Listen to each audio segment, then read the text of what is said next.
Greetings everybody and welcome back. We are back here in 2021 for another round of Mycology lessons. This year we're going to be going a little bit smaller. My name is Marihemp. I'm going to be your guide on this journey for this year. We are going to be creating BRF jars.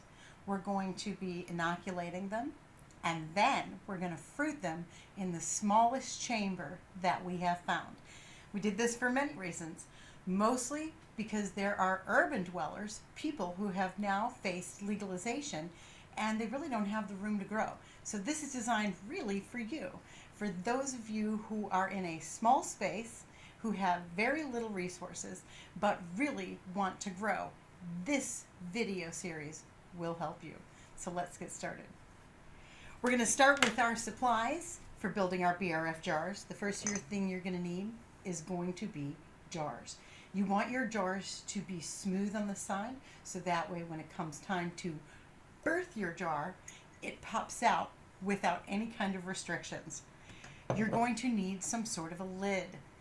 I've chosen to use a plastic lid with a silicone ring.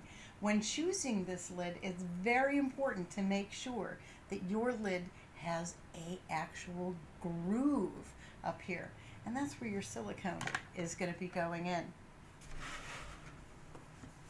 You want to make sure that you pick up some water.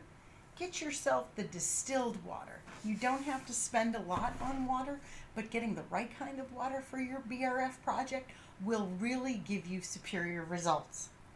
You're going to need brown rice. You can buy brown rice flour outright, but it is expensive to do so, and it's a lot more fun to just grind it yourself. One of the optional items that you can have is a sifter. I just use my flour sifter for my regular baking. The reason I do this is after I grind, I like to put it through the sifter to get out the big pieces. You're going to need some coffee grinders. I do use two coffee grinders when grinding, because both my grinds are different from grinder to grinder. You can use a blender. It doesn't give you the finer cut that a coffee grinder does. So I start off in one grinder and I go to the second one. You're going to need a jar funnel. These are great.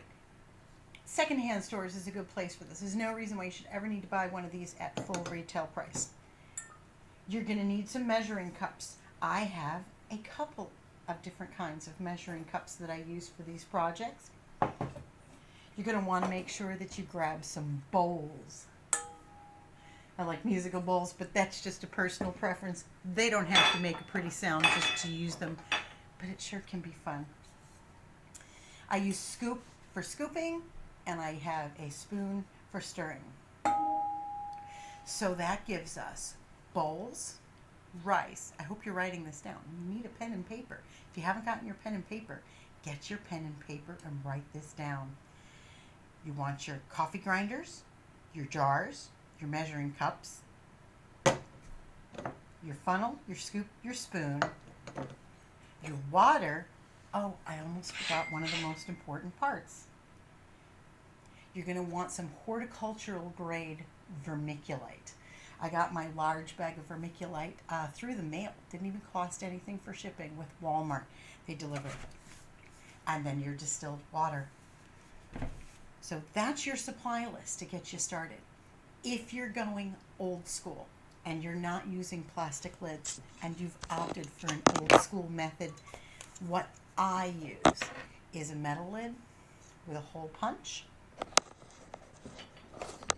a piece of wood to back my metal,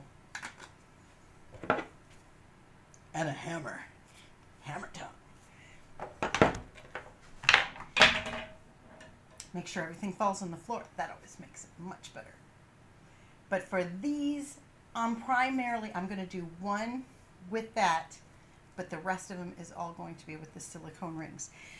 When I did this project last year, I did not have the silicone rings, and I did not experience a fantastic measure of success like I would have hoped for. But this year, I've got them. I'm going to use them. I'm going to make sure they're in sight when we build our jars. Shall we get started? I'll see you in video 2.